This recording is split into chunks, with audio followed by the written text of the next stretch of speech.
Kaya mga kabartek at medyo mabagsak-bagsak pa naman ang ulan na kaya tayo nakaganiri. Sakit ang ulo pagka naambulan.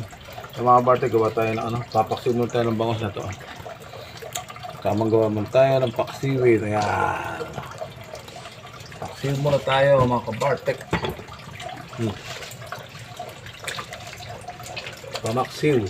Pampaksiw na mosba.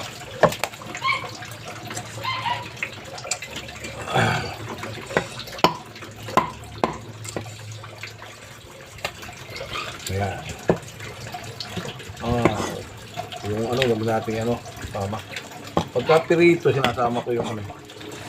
Saka natin lilinisin.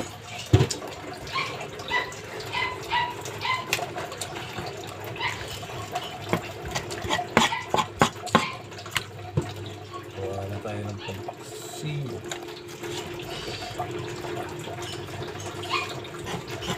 Pero sana may pirito kaso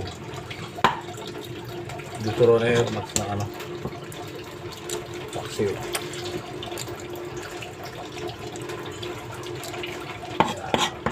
Okay, linis.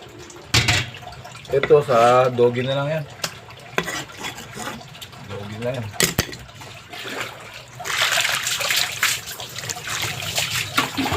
Yung ating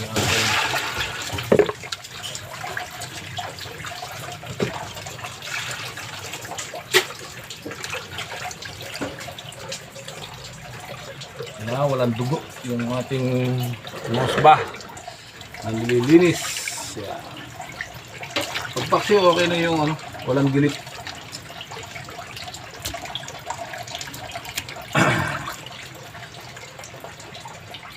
Nabili lang namin to sa Switzerland.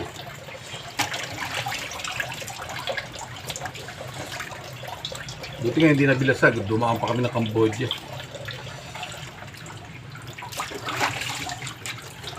Alright. Meron siyang tinuro sa akin na yung pinaka mapait na ano, malansa, yung tinatanggal dito, parang ano siya, parang atay. Minsan kapag nag-iihaw, hindi nakukuha yun.